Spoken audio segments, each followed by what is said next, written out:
Irmãs e irmãos, boa noite. Nós somos gratos a Deus pelo seu Espírito que nos conduz, pela alegria de podermos cantar hinos de adoração, hinos que fortalecem a nossa fé, mas acima de tudo hinos que glorificam o nome de Deus. Irmãos, nessa mesma direção para a glória de Deus, nós queremos continuar o nosso estudo, a nossa exposição da Carta aos Romanos. Essa é a segunda parte nessa noite. Na verdade, na primeira noite, semana passada, nós fizemos somente uma preleção sobre alguns pontos, ainda não foi uma exposição propriamente dita da carta. A gente pôde conhecer um pouco sobre a data em que ela foi escrita, o autor da Carta aos Romanos, as circunstâncias em que ela foi escrita, a sua influência na história da igreja, e assim a gente pôde conhecer um pouco da história da carta. Agora nós vamos entrar propriamente no texto, né? Vamos começar então o estudo dessa carta, a exposição de Romanos. Vamos ler do capítulo 1 de Romanos, no capítulo 1, do versículo 1 até o versículo 7. Vamos trabalhar os 7 primeiros versículos nessa noite. O texto diz assim: Epístola de Paulo aos Romanos, prefácio e saudação. Paulo, servo de Jesus Cristo, chamado para ser apóstolo, separado para o evangelho de Deus, o qual foi por Deus outrora prometido por intermédio dos seus profetas nas Sagradas Escrituras, com respeito a seu Filho, o qual, segundo a carne, veio da descendência de Davi, e foi designado Filho de Deus com poder, segundo o Espírito de santidade, pela ressurreição dos mortos, a saber, Jesus Cristo, nosso Senhor, por intermédio de quem viemos a receber graça e apostolado por amor do seu nome, para a obediência por fé entre todos os gentios, de cujo número sois também vós, chamados para serdes de Jesus Cristo. A todos os amados de Deus que estáis em Roma, chamados para serdes santos, graça a vós outros e paz da parte de Deus, nosso Pai, e do Senhor Jesus Cristo. Então, eis aqui o texto. Oremos, irmãos. Pai, nos debruçamos mais uma vez sobre a Tua palavra, suplicamos, diante da nossa limitação, que o Teu Espírito seja o nosso mestre nessa noite, como em todas as nossas reuniões, reconhecendo que precisamos de revelação, de que o Senhor abra o nosso entendimento, que o Senhor ilumine os olhos do nosso coração, para que possamos ver e ouvir o que o Senhor tem para nos ensinar nessa noite. Ó Deus, contribua conosco, Senhor, por favor, derramando do Teu Santo Espírito, tanto a mim, aquele que fala, quanto aqueles que ouvem. Pois sem Ti nada podemos, Senhor. Ó Pai, que o Teu nome seja glorificado, como já te pedimos inúmeras vezes nessa noite, diante agora da exposição da Tua palavra. E que sejamos fiéis, Senhor, nesse estudo. Pai, pedimos tudo isso no nome santo do nosso Senhor Jesus Cristo. Amém, Pai. Amém. Irmãos, como nós já vimos na semana passada, nós já vimos naquela pequena introdução que nós fizemos, que essa Epístola aos Romanos ela não foi escrita para sanar algum problema daquela igreja local, da igreja local de Roma. Nós vimos que o objetivo de Paulo ter escrito essa carta não é porque Roma tinha algum problema sério dentro da sua comunidade. A igreja não tinha, pelo menos não conhecido até então, algum problema sério que ele teria que escrever para denunciar algum erro, algum pecado, alguma distorção da palavra, alguma infiltração de falsos mestres, ou qualquer outro motivo, ou até mesmo retorno para o judaísmo. Não tinha nada disso, pelo menos de forma muito evidente. Então Paulo não se preocupa com isso. Mas ela foi escrita para fazer uma apresentação mais acurada, mais detalhada e a defesa do próprio Evangelho. Ela foi escrita para manter a igreja no rumo que ela já estava. Então, a gente entende que esse foi o objetivo de Paulo, simplesmente acrescentar um pouco mais de conhecimento sobre o Evangelho para aquela igreja, que já estava indo bem. Vimos também na semana passada que, apesar de ser conhecida como um tratado teológico, nós vimos que a Carta aos Romanos, ela é conhecida como o livro mais importante de toda a Escritura. Nós entendemos que ela é chamada inclusive de mini-bíblia. Ela traz toda a revelação de Deus, de toda a Escritura, em miniatura, digamos assim. Então ela tem todos os fundamentos básicos da fé cristã contidos nela. Então por isso ela é rica. E muitos a conhecem como um tratado teológico. Porém, isso é para os acadêmicos. Para a gente, uma igreja comum, ela é uma simples carta de um simples pastor escrevendo para os seus irmãos de uma simples igreja. É assim que a gente precisa compreender a Carta aos Romanos.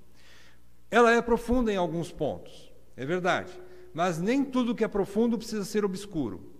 Quando você entra em algumas praias maravilhosas que tem nesse nosso Brasil, e até mesmo alguns riachos e rios que a gente às vezes visita, coisas muito lindas, às vezes você entra com água até o pescoço, lugares que às vezes só dá para se atravessar nado, não dá mais pé como nós chamamos normalmente, e aquela profundidade de água é muito grande, mas nem sempre a água ali é obscura, ela pode ser tão cristalina que mesmo naquela profundidade toda você enxerga os seus pés lá na areia.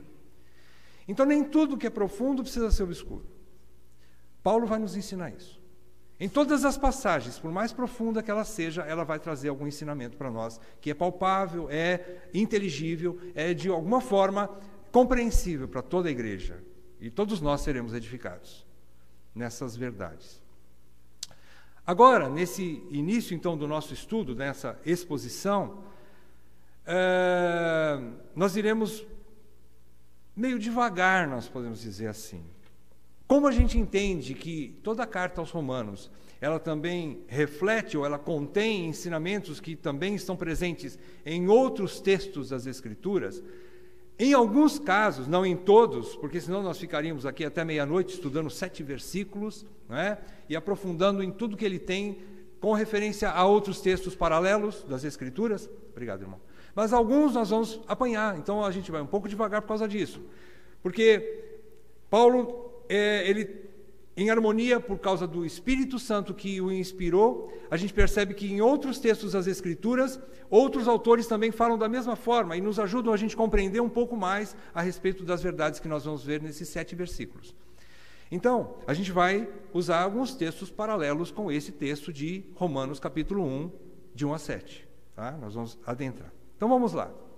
Versículo 1, irmãos, a gente percebe mais uma vez, como nós falamos na semana passada, a apresentação de Paulo. Nós usamos esse texto a semana passada para mostrar e confirmar a autoria de Paulo, com referência a essa carta. Não teve dúvida nenhuma, é Paulo mesmo que escreveu Romanos. Ok? Agora Paulo, ele apresenta algumas características suas, ele se apresenta.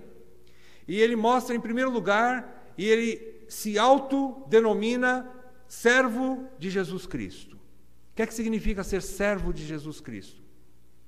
A expressão servo significa escravo. Alguém que está sob a autoridade do seu dono.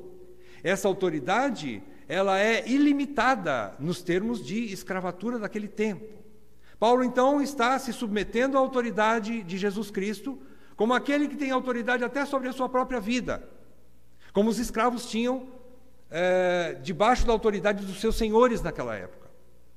Mas Paulo não vê, e na verdade a Escritura toda quando fala de servo de Deus, ou servo de Jesus Cristo, o termo, quando alguém se apresenta como servo, ele não está falando de uma maneira negativa, de uma maneira que denigre a sua própria imagem, ou se colocando numa posição de tristeza por ser servo. Na verdade, o que ele expressa aqui é que ele quer dizer que ele é escravo de um Senhor tão amoroso que na verdade, esse Senhor é que morreu por ele.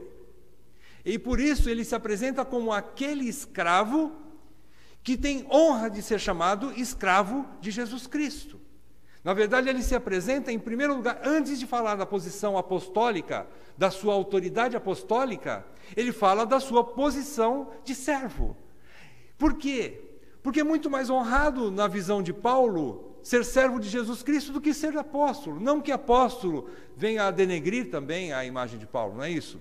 Mas entre ser apóstolo e servo, ele fala, eu prefiro ser chamado de servo, porque eu sou escravo daquele que tanto me amou. E no Velho Testamento há uma passagem muito bonita, há um ensino muito bonito a respeito da escravidão. E quando um servo atingia um certo tempo de trabalho, e ele conquistava, ou às vezes por dinheiro, ele conseguia comprar a sua liberdade, e ele pagava por aquilo, ou por tempo de trabalho, ou por dinheiro, e ele conseguia conquistar a sua liberdade do seu patrão, do seu dono, na verdade, é mais do que um patrão. Mas quando esse servo, atingindo mesmo essa situação, e já poderia sair forro, né, da casa do patrão, do dono, ele decide espontaneamente continuar com o seu patrão. E ele diz assim, olha, ele chega nas autoridades da cidade e diz assim, eu não quero ir embora dessa casa. Eu vivi toda a minha vida dentro dessa casa e eu não tenho nada para falar contra o meu amado Senhor. Eu amo tanto esse Senhor que espontaneamente, ainda que livre agora, mas eu quero continuar debaixo das asas desse homem, desse patrão. Eu o amo tanto que eu não quero mais sair daqui. Então, o que as autoridades faziam naquela cidade? Eles levavam o escravo para um determinado lugar, furava a sua orelha com uma sovela, e aquela marca na orelha dele significava que ele era forro, ele estava livre, porém, ele, por amor e por sua livre e espontânea vontade, ele decide permanecer na casa do seu dono. Então é esse o termo que Paulo está usando aqui. Eu me sinto honrado em ser chamado servo de Jesus Cristo. Essa é a ideia de Paulo. É a honra por ser escravo de Jesus Cristo. Antes até mesmo de dizer sobre a sua autoridade apostólica. Você percebe que ele foi chamado no capítulo 9 de Atos. Nós não vamos abrir, você lê em casa depois. Você percebe que tudo começou ali. Essa experiência de Paulo começou ali, quando Paulo é convertido através de uma aparição sobrenatural, de uma luz que fez com que todos ficassem, por algum momento, sem condições de enxergar o que estava acontecendo ao redor, tanto os seus companheiros como ele mesmo, mas ele ouve diante daquela luz uma voz que dizia o seu nome, e falou com ele, somente ele ouviu.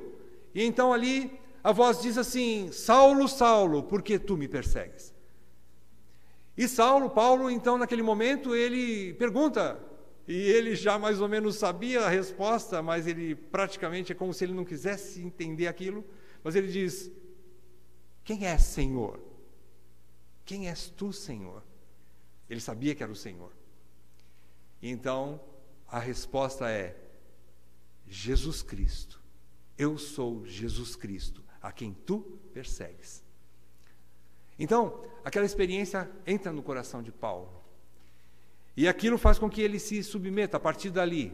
Há uma experiência tão forte na vida de Paulo, que nós vamos ver mais adiante, que a partir dali, o mesmo zelo que Paulo tinha pelo farisaísmo, o mesmo zelo que Paulo tinha pela lei, porque ele diz, nós vamos ver daqui a pouco, que ele sobrepujava em muitos, na sua época, quanto ao judaísmo, quanto à lei. Da mesma forma, ele se apega tanto ao Evangelho de Jesus Cristo, que ele dá sua vida pelo Evangelho. É uma transformação tremenda na vida de Paulo. Então, em segundo lugar, agora, depois de falar que ele é servo, ele se apresenta, então, por um chamado. Ele diz, então, chamado para ser apóstolo. E aqui nós entendemos que ele não usurpa dessa posição. Ele não toma essa posição de apóstolo por força. Ele não compete com ninguém. ele, mesmo reconhecendo a sua forma humilde, a sua posição humilde em primeiro lugar, ele também não abre mão da autoridade apostólica, é verdade, porém ele diz que essa autoridade não foi ele que conquistou, mas ele foi chamado. Ele percebe que essa autoridade lhe foi delegada por Deus, de forma imerecida. Ele entende que houve um chamado, isso vem de fora, não é dele propriamente. Então olha só a posição humilde do apóstolo, não é? A situação humilde do apóstolo. Ele não usurpou, nem arrogou para si essa autoridade, mas Cristo chamou e o condenou, e o credenciou. Não é? Os óculos estão precisando alterar. Bom, a gente também vê aqui um ensinamento lindo que ficou na vida de Paulo. Paulo, em primeiro lugar, ele é treinado na submissão como servo, para depois receber autoridade como apóstolo. Qual é a experiência de Paulo? Paulo então entende que antes de receber autoridade, ele precisa entender e aprender a se sujeitar, a se submeter. Nenhum homem de Deus recebe autoridade antes de aprender o caminho da humilhação e da submissão. É esse o grande ensinamento de Paulo, e Paulo transcreve isso no primeiro versículo aqui. Em terceiro lugar, ele diz também que ele foi separado para o Evangelho de Deus. O que Paulo quer dizer agora? Paulo quer dizer que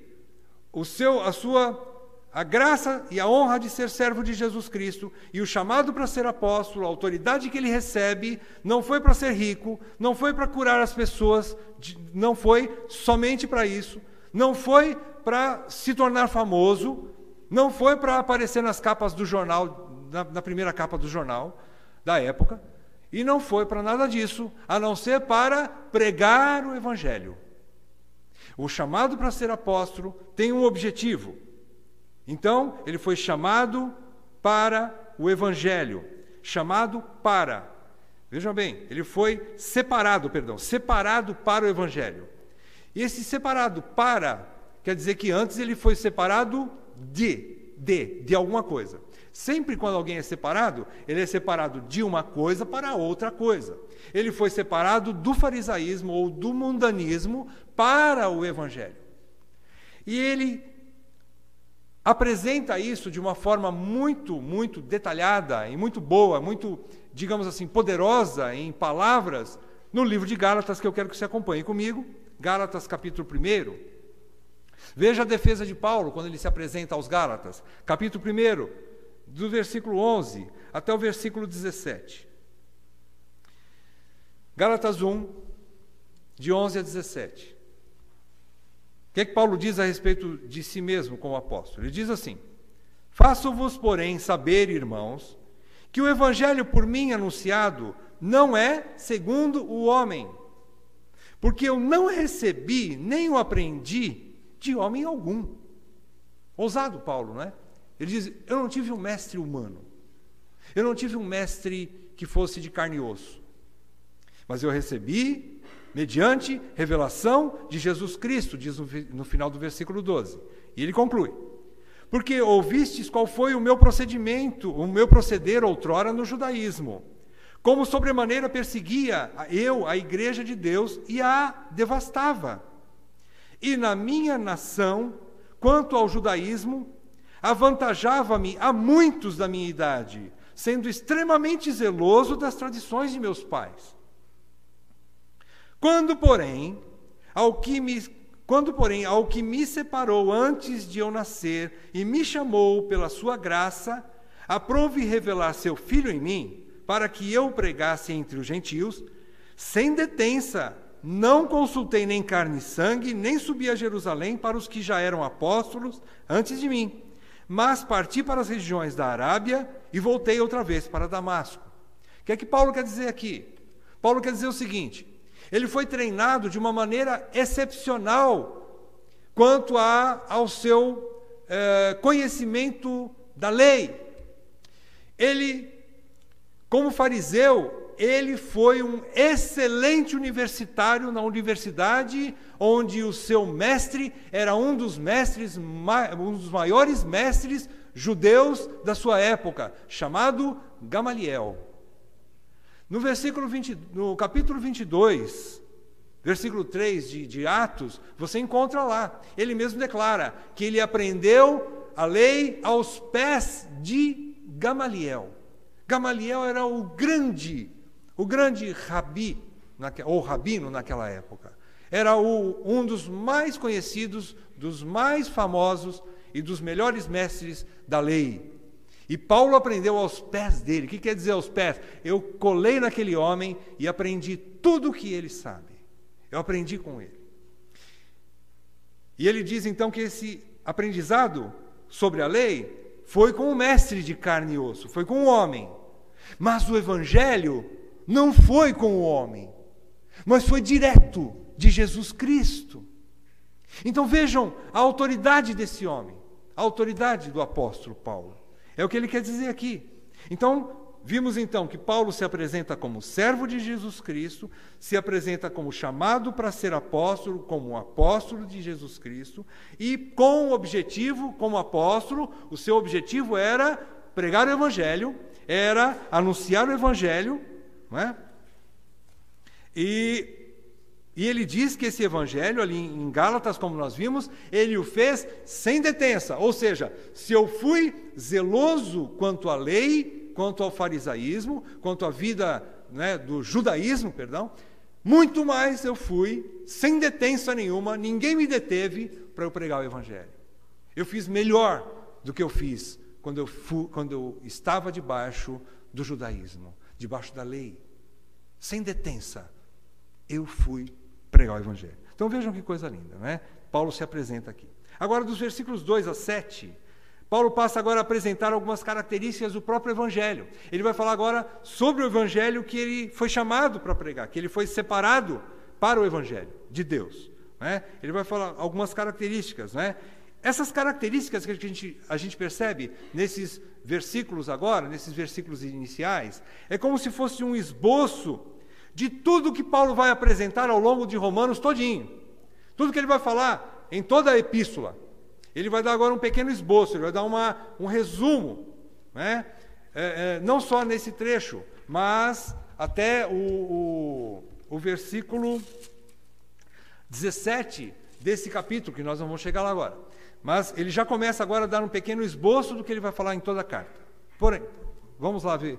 A partir do versículo 2, então, a gente tem a primeira característica que Paulo fala do evangelho. Versículo 2, ele fala da a promessa e a antiquidade do evangelho. O evangelho é antigo, e ele diz no versículo 2, o que ele está falando? O qual ele está falando do evangelho de Deus, que ele termina no versículo 1, e ele emenda no versículo 2, falando o qual, ou seja, esse evangelho de Deus foi por Deus mesmo, outrora prometido por intermédio dos seus profetas nas Sagradas Escrituras.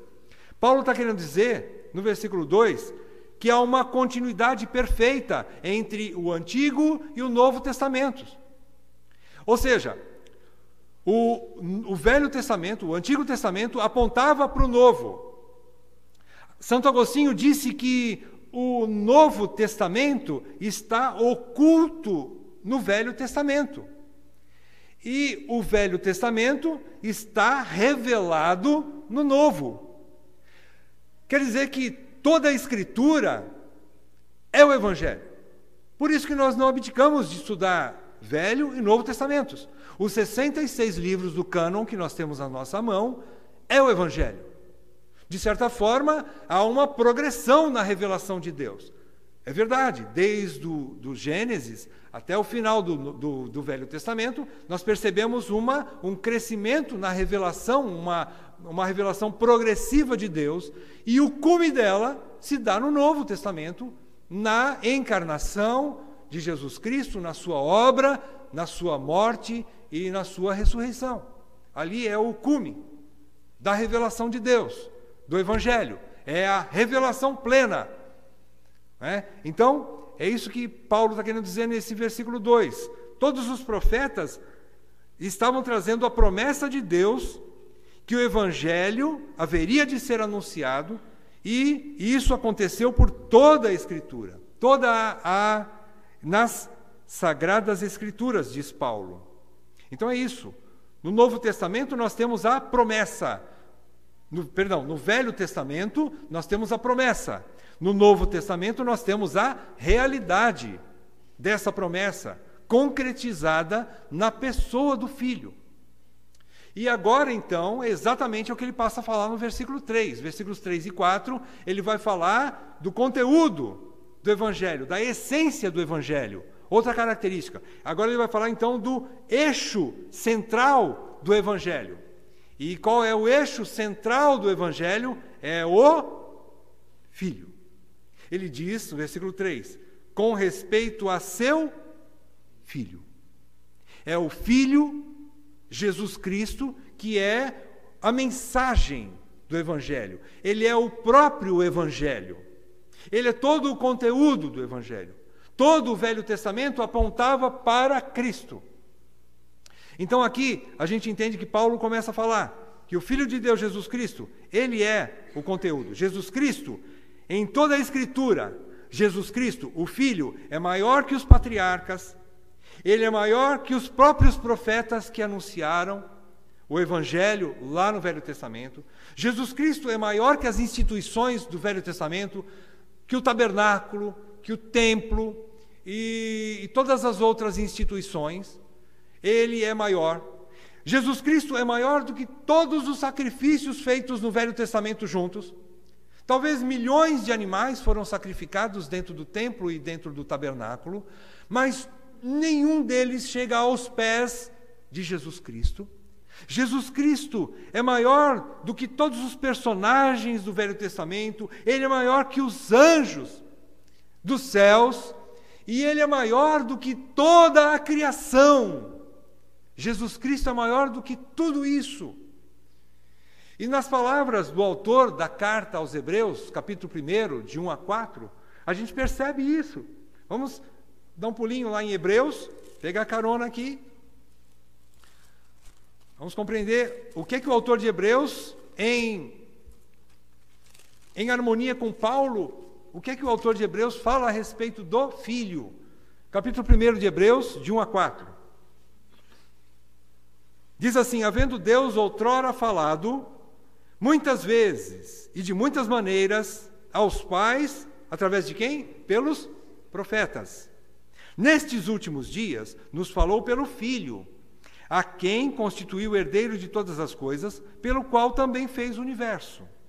Ele, o Filho, que é o resplendor da glória e a expressão exata do seu ser, sustentando todas as coisas pela palavra do seu poder, depois de ter feito a purificação dos pecados, assentou-se à direita da majestade nas alturas, tendo se tornado tão superior aos anjos, quanto herdou mais excelente nome do que eles. O autor de Hebreus está querendo dizer o seguinte: toda a Escritura aponta para o Filho. E tudo o que foi dito na velha dispensação, tudo o que foi dito no Velho Testamento, de alguma forma, ele ainda era, essa fala de Deus era, de certa forma, imperfeita. Não por conta da fala de Deus propriamente dita, mas por causa da revelação que ainda estava em progresso. E por causa dos próprios ouvintes. Então ele diz que, por causa dessa revelação no Velho Testamento, Deus falou muitas vezes. Quer dizer assim, ele falou, e ele falou de novo, e ele falou mais uma vez, e falou muitas vezes no Velho Testamento. E ainda assim, muitos não ouviram. Não que hoje todos que vão ouvir o Evangelho vão obedecer, mas o Evangelho já é a revelação plena. Mas naquela época, a fala de Deus, através dos profetas, ela tinha algumas limitações. E por isso falava-se muitas vezes. E também era limitada também por causa das maneiras. Como que Deus se revelou no Velho Testamento? Através da própria lei, quando as tábuas da lei foram dadas a Moisés, através da fala de Deus, através dos profetas, através da fala de Deus, através de sonhos, de visões, de aparições no Velho Testamento. Através de tudo isso, Deus se manifestou. Então, de muitas maneiras. E ainda assim, a fala de Deus naquela época ainda era incompleta, em alguma forma. E também era incompleta porque foram através dos profetas, foram através de homens. Mas, ele diz no versículo 2, nesses últimos dias nos falou pelo Filho. Quando o Filho veio, o próprio Deus chegou. Da mesma maneira, quando às vezes você tem um problema com seu filho está morando longe da tua casa por um período, por alguma situação. E você percebe que ele está passando algum problema, ele está, de alguma maneira, precisando de alguma correção, e você precisa falar com ele. Você manda carta, você manda e-mail, você manda WhatsApp, você manda mensagem, e ele não responde, ele não obedece, de alguma forma, aquela comunicação está meio que limitada, meio truncada. Até que você fala assim, eu vou pagar uma passagem de avião para você. Digamos que ele está longe. E você vem aqui, eu quero falar com você. Ou melhor, você pega um avião e vai lá, onde ele está hospedado. E chega lá e olha no olho dele, senta ele na mesa e fala cara a cara. Então essa comunicação torna-se perfeita. Você consegue falar olho no olho, você consegue impor sobre ele a sua fala, a sua comunicação. Ela é muito mais eficiente, falando olho no olho, cara a cara, de viva voz, quando você está presente. É isso que Deus fez no Filho. O Deus encarnou-se no Filho e falou. E quando essa fala tornou-se completa. E tanto que quando Jesus morre na cruz, antes de morrer, ele diz, está consumado. O que é que está consumado? Está consumado a sua obra e toda a revelação de Deus. Toda a fala de Deus está consumada. E o próprio autor de Hebreus reconhece isso, e ele diz no capítulo 11, acompanhe comigo, capítulo 11, versículos 39 e 40, o autor de Hebreus diz o seguinte, ora, todos estes quem? Todos os homens de fé do Velho Testamento, do passado, da velha dispensação, todos estes que obtiveram bom testemunho por sua fé, não obtiveram, contudo, a concretização da promessa, por haver Deus provido coisa superior a nosso respeito, para que eles quem? As pessoas, os crentes do Velho Testamento, eles, sem nós, não fossem aperfeiçoados. De que maneira eles foram aperfeiçoados? Com a concretização da obra de Deus, ou da fala de Deus, e da presença de Deus, da encarnação de Jesus Cristo. O Filho, através da consumação da obra de Deus e da revelação de Deus, através do Filho. O Filho, como nós vimos em capítulo 1 de Hebreus, versículo 4, ele diz que ele é a expressão exata do ser de Deus. Perdão, versículo 3, ele é a glória de Deus, Jesus Cristo. Então, aqui Paulo diz a mesma coisa. Ele está querendo dizer que todo o Evangelho é a respeito do Filho, voltando lá no texto original de Romanos, capítulo 1, versículo 3. Ele diz então que o Filho é o assunto do Evangelho de Deus. O Filho é a mensagem, é a revelação, é a fala final de Deus, completa, perfeita e definitiva. E Deus não vai falar mais nada, porque Ele já falou tudo através do Filho, através do seu Filho. Então é isso que ele quer dizer aqui. E ele também apresenta o Filho. Paulo destaca duas verdades a respeito deste Jesus, do Filho. Primeiramente, ele fala da sua encarnação, no versículo 3, ele diz que esse Filho, segundo a carne, veio da descendência de Davi. Foi a promessa do Velho Testamento, quando Deus falou para Davi que lhe daria um filho, e esse filho teria um trono que seria eterno.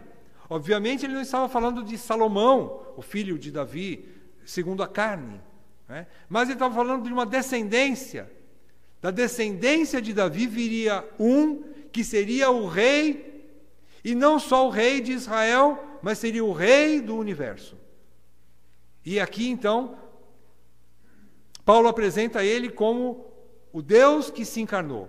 Ele veio através de um homem. Então, a encarnação de Cristo, meus irmãos, faz parte integrante do Evangelho que não pode ser retirada. A encarnação é uma pilastra do Evangelho, é uma base do Evangelho. Se nós não crermos na encarnação de Jesus Cristo, o nosso Evangelho é falso. Não é o verdadeiro Evangelho. É isso que Paulo quer dizer aqui. Então, a gente entende que fala assim da humilhação do filho, quando ele deixou por um tempo, não a sua divindade, mas, digamos assim, os seus atributos como Deus. Ele não teve como usurpação ser igual a Deus, não é? Mas ele abriu mão dessa situação, não da sua filiação e nem da sua divindade, mas ele não, digamos assim, ele por um tempo ele não utilizou dela, por um período em que ele estava encarnado. E se ele utilizou, não foi da maneira plena como ele poderia, não é? Então aqui fala da humilhação dele. Então a gente entende que foi o Deus eterno que entrou no tempo cronológico. E essas coisas, irmãos, não dá muito para explicar, porque são transcendentes, são coisas que vão além da nossa compreensão. Isso explode na nossa cabeça. Como que o eterno pode ser controlado pelo cronológico, pelo tempo? Como? Mistérios. O Deus eterno se encarna, toma a forma humana, limitada e temporária. E toma aquela carne que é limitada, é finita. Então, são coisas desse tipo que o Evangelho traz, não é? Como que se sujeitando à finitude humana, o Filho, o Deus eterno, o Espírito eterno se encarna. É coisa grande isso aqui, não é? Aquele que preenche todas as coisas, agora diz a palavra de Deus que ele se esvaziou. O Senhor do universo desceu às regiões mais baixas da terra. Então o Espírito eterno se fez matéria. O infinito fez-se finito. Você explica isso? Ninguém explica isso. São os mistérios do Evangelho. O Deus eterno se encarnou. Então isso é grande. A segunda coisa que Paulo fala a respeito do Filho, no versículo 4 agora, ele fala que a respeito da sua ressurreição. O Filho de Deus se manifestou primeiro em fraqueza, ele assumiu a forma humana, ele se fez carne, mas depois, Paulo diz no versículo 4, que ele foi designado Filho de Deus com poder segundo o Espírito de Santidade. E esse Espírito, aqui nessa versão que nós temos da ARA, eu não sei se você está com a versão ARA, mas na versão ARA da Bíblia, aqui tem um problema, porque o Espírito aqui é com letra maiúscula, tá? Fala do Espírito de Deus, é o Espírito Santo mesmo. É o Espírito de Deus que ressuscitou o Filho, ou seja, o próprio Espírito de Cristo. Então, pelo Espírito de Santidade, ele foi feito Filho de Deus em poder. Não que ele tinha deixado de ser Filho de Deus, mas pelo período de humilhação que ele passou como homem. Depois da sua morte, ele então reassume o poder que o Espírito Santo operou nele para que ele voltasse a ser o Deus eterno. Uma das pessoas da Trindade, novamente. Não é? Como eu falei, são mistérios. Não que ele deixou de ser, mas por algum momento ele abdicou do seu poder como Deus para viver como homem e morrer como homem. E por que isso também é a segunda pilastra mais importante do Evangelho? Porque sem a morte e ressurreição de Cristo, todos nós estaríamos perdidos. Então o Evangelho de Paulo está baseado na encarnação e na ressurreição de Jesus Cristo. Esse é o Evangelho de Deus, que Paulo em outros momentos ele fala, esse é o meu Evangelho. Mas na verdade aqui ele apresenta como o Evangelho de Deus. É o verdadeiro Evangelho. Então essas são as colunas mestras do Evangelho, a encarnação e a ressurreição de Cristo. Né? A ressurreição de Cristo, inclusive, inaugura uma nova era, quando Cristo ascende aos céus, ele sobe aos céus, e quando ele sobe aos céus, ele derrama do seu Espírito, e aí inaugura a era chamada Era da Igreja. A igreja, então, agora através do derramar do seu Espírito, o Espírito, então, trabalha, ele é aquele que opera agora, se manifesta nessa revelação do Evangelho, e trabalha através ou na igreja. O Espírito Santo trabalha. São pontos teológicos, mas são pontos importantes para a gente poder compreender o que Paulo vai falar ao longo de toda a carta. Avançando para o versículo 5, a gente percebe agora os portadores e a finalidade do Evangelho. Paulo agora apresenta quem são aqueles que estão credenciados para levar o Evangelho. Os primeiros credenciados para levar o Evangelho nesse formato da revelação completa já. Se outrora foi através dos profetas, agora é através dos apóstolos. Os apóstolos são os primeiros que receberam, Paulo diz no versículo 5, receberam graça e apostolado para pregar o Evangelho. Então ele quer dizer que recebeu graça, quer dizer não somente a mesma palavra, a palavra charis no original, no grego, significa tanto que foi de graça, ou seja, eles não mereciam aquilo, foi gratuitamente, foi imerecidamente que eles foram chamados para serem apóstolos, como também graça significa poder, capacitação. Os apóstolos foram os primeiros que receberam poder de Deus para compreender que ao longo de toda a Escritura Jesus estava contido, o Evangelho estava contido. Os apóstolos foram os primeiros credenciados e foram os primeiros que receberam graça para poder falar do Evangelho com autoridade divina. É isso que Paulo quer dizer aqui. Então, os primeiros que começaram a falar do Evangelho, completo agora, o Evangelho já pela obra consumada de Jesus Cristo, foram os apóstolos. E mais, ele diz que isso tinha um objetivo também, tem uma finalidade. A finalidade era para a obediência por fé. A obediência por fé, vocês vejam aí no versículo 5, ele também termina a carta, no capítulo 16, versículo 26 de Romanos, ele coloca a mesma expressão, para a obediência por fé. Irmãos, o Evangelho é pregado para a salvação independente das obras. É isso que ele quer dizer aqui. Essa obediência por fé não significa que aquele que foi salvo, ele foi salvo porque ele obedeceu. Isso é a ideia dos legalistas. Os legalistas tinham no seu coração assim, eu vou cumprir toda a lei para receber o favor de Deus. Isso é legalismo. Isso não é o Evangelho. O Evangelho diz assim, você vai ser salvo e porque você é salvo, você vai obedecer aos princípios de Deus. Esse é o Evangelho de Jesus Cristo. O Evangelho de Jesus Cristo não chama o perfeito.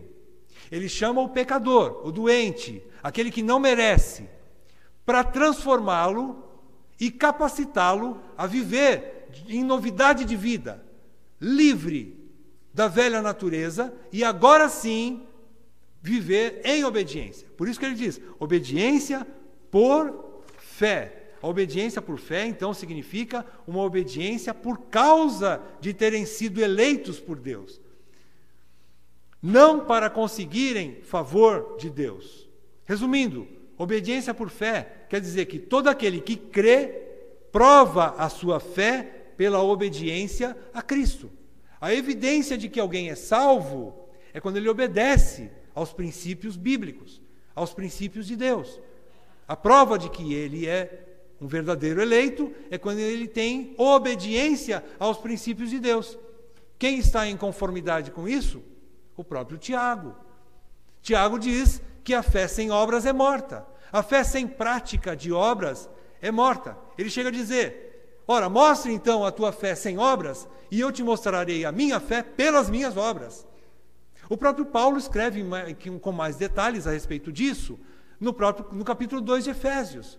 Ele diz que nós fomos salvos pela graça, não por obras, para que ninguém se glorie.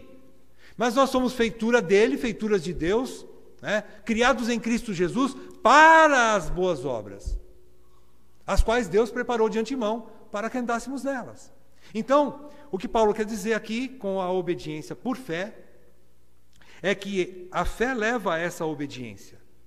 A fé produz a obediência.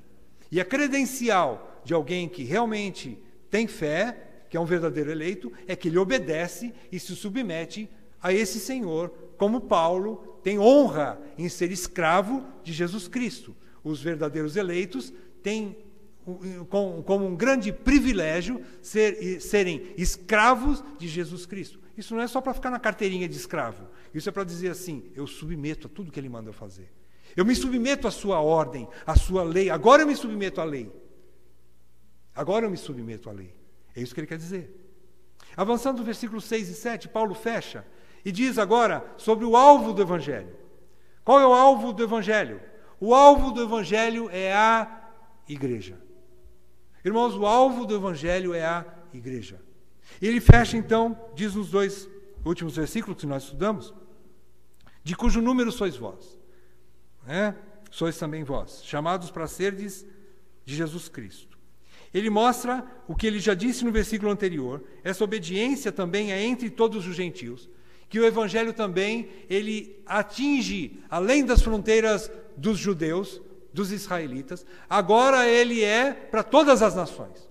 Entre todos os gentios, aqui o termo é entre todas as nações. Então o Evangelho, ele avança além das fronteiras dos judeus. Coisa que Pedro demorou para aceitar isso, até que no capítulo 10 de Atos ele tem uma experiência com isso, quando o Cornélio recebe uma orientação de Deus para mandar chamar Pedro, que estava em Jope. Pedro vem para a casa de Cornélio e prega o Evangelho ali. Só que antes disso Pedro teve uma experiência, teve uma visão. Um lençol enorme com inúmeros animais impuros. E uma voz de Deus falando para Pedro, Pedro, mata e come. E Pedro responde para Deus, de forma nenhuma, Senhor, eu nunca comi nada imundo.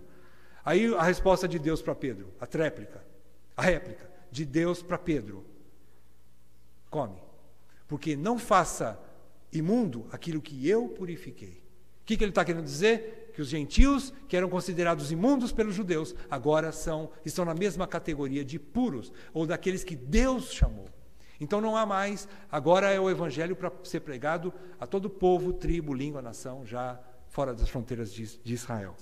E ele diz agora, do qual número sois vós? Aqui ele está mostrando que os chamados para serem de Jesus Cristo, que ele diz aqui no versículo 6, e todos os amados de Deus, que ele diz no versículo 7, a todos os amados de Deus, são também chamados para serem santos. Santos significa santos em posição e santos em processo. O que é que significa isso? Santo porque já foi separado por Deus. Deus elegeu para serem santos. Santo significa separado. Deus separou um povo para si. Quando Paulo fala de cujo número sois vós, há um número dos eleitos. Há um número que Deus escolheu. E, dentre esses, os romanos estavam contidos, a igreja de Roma estava dentro desse número dos escolhidos. Então eles foram separados, eles são santos dessa maneira. Mas também são santos em processo, que significa em purificação, abandonando a velha natureza, abandonando o velho procedimento para viver em novidade de vida. Isso também é santificação. Então é não só separados, mas também processados, transformados, santificados no sentido de serem purificados de tudo aquilo que não é de Deus, verdadeiros filhos de Deus. Então é o que Paulo diz agora. E a salvação sem a santificação, então ela não existe. Agora, a gente vê também que todo evangelho, ou todo projeto divino, consumado em Jesus Cristo, fala a respeito de uma única realidade final. Tudo vai levar a um único fim. Qual é esse único fim? No fim das contas, na consumação dos tempos, na volta de Jesus Cristo, só haverá uma realidade. Qual é essa realidade? Cristo e a igreja. O resto será consumado no lago de fogo e enxofre. Consumido, perdão. Eles serão consumidos pelo fogo. Troquei a palavra aqui. A realidade final é essa. Não há outro.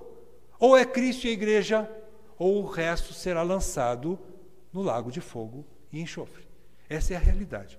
Quando Paulo fala de números, é isso que ele quer dizer aqui. De cujo número sois também vós, chamados para ser de Jesus Cristo. Quer dizer que Paulo já está tocando naquilo que nós aprendemos recentemente, de um tempo para cá. Isso não é coisa de Paulo, é coisa de Calvino, mas Calvino expõe ali as 5 doutrinas da graça. Uma delas a gente aprendeu e vai aprender mais ainda a respeito no livro de Romanos, de forma mais detalhada, mas sobre essa expiação limitada. O que é que significa expiação limitada? Significa que o sangue de Jesus Cristo derramado naquela cruz para salvação tinha e tem poder para salvar toda a raça humana, toda.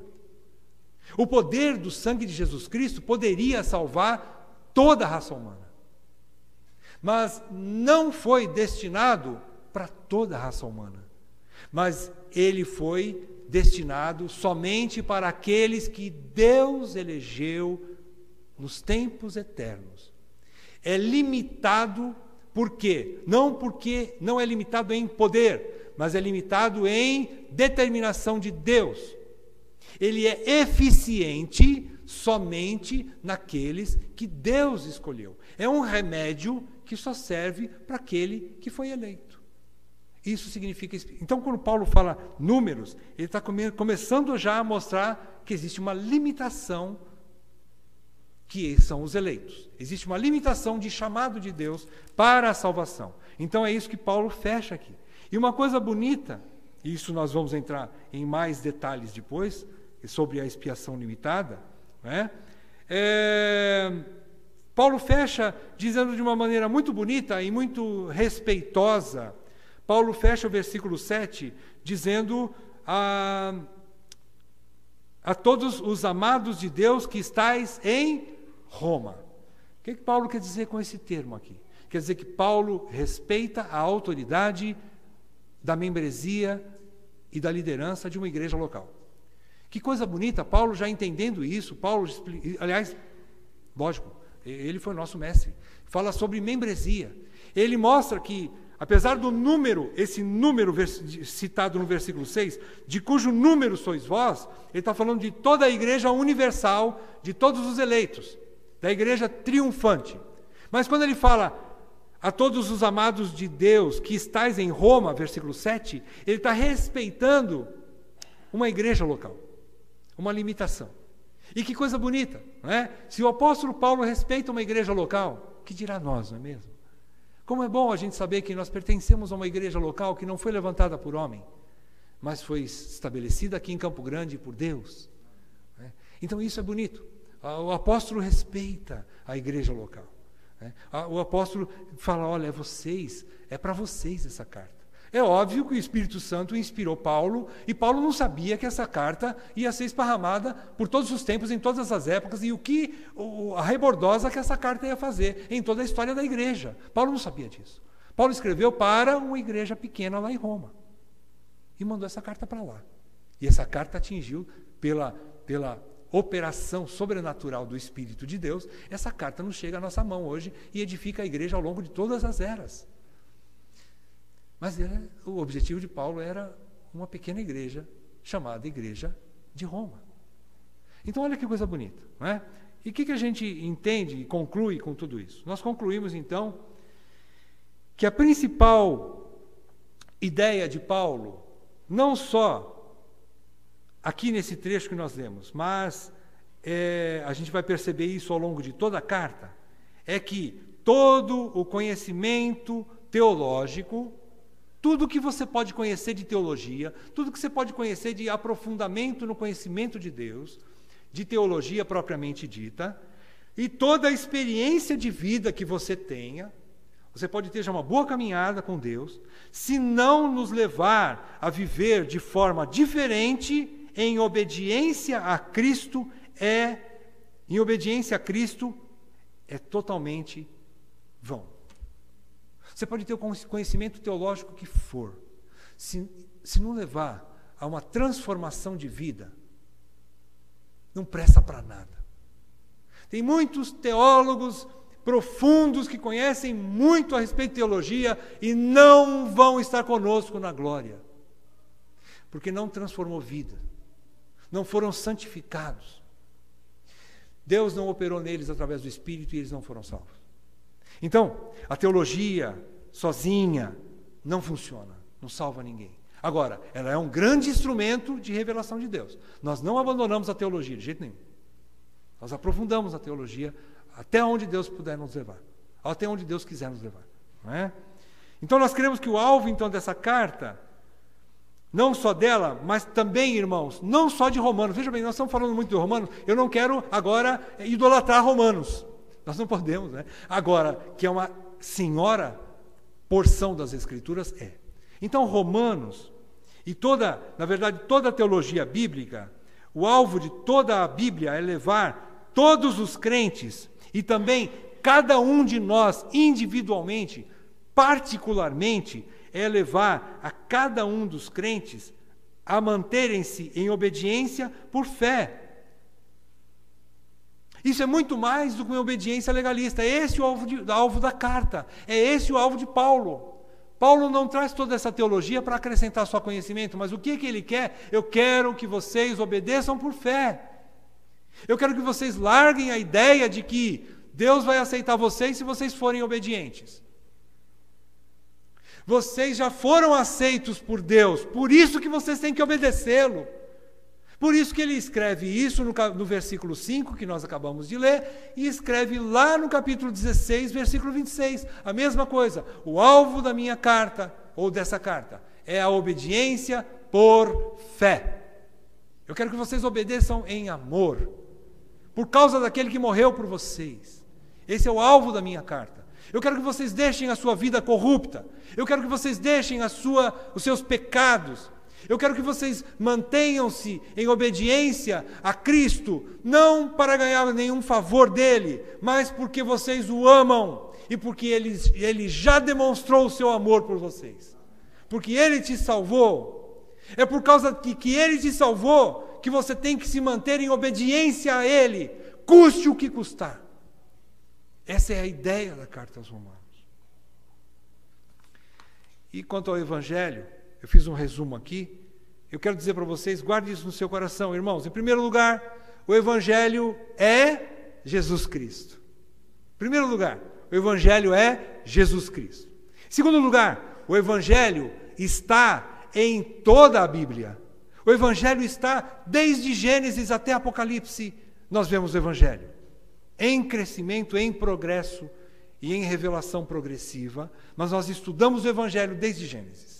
Então o Evangelho está em toda a Bíblia. Terceiro, o Evangelho é para ser obedecido por fé, por amor e não por lei. Por amor, por fé, porque você crê em Jesus Cristo. O Evangelho, então, nos ensina a obedecê-lo por fé. Em quarto lugar, o Evangelho é eficiente somente nos eleitos. E isso nós vamos trabalhar um pouco mais para frente. Mas muitos de vocês, eu sei que vocês já têm noção bem clara sobre isso. E em último lugar, o Evangelho é para todas as nações. Então, nós temos que nos engajar em evangelismo, em missões. Nós somos obrigados, pelo amor ao Evangelho e por amor ao Deus que nos salvou, a pregar o Evangelho até os confins da terra. Nós precisamos aprender mais sobre missões. Nós precisamos aprender mais sobre evangelismo. E nós precisamos praticar mais evangelismo. Então, tudo fecha aqui. Este é o Evangelho de Deus. Que Deus nos ajude a gente obedecê-lo por fé. Vamos orar? Deus, nós somos gratos a Ti, Senhor, pela Tua bondade, pela Tua misericórdia, em ter nos apresentado o Evangelho de Deus. E agora, Senhor, pedimos que o Senhor continue nos apresentando, através da carta aos Romanos, os fundamentos desse Evangelho maravilhoso. Por favor, Senhor, ensina-nos ao longo desse estudo e aprofunda-nos cada vez mais para que a Igreja Cristã em Campo Grande tenha raízes no Evangelho, tenha raízes profundas na Tua Palavra e que ela não venha se abalar por nada, mas que ela esteja segura, firme sobre a rocha, que é Jesus Cristo, que é o próprio Evangelho. É o que nós te pedimos, Senhor, em nome do nosso Senhor Jesus Cristo. Amém.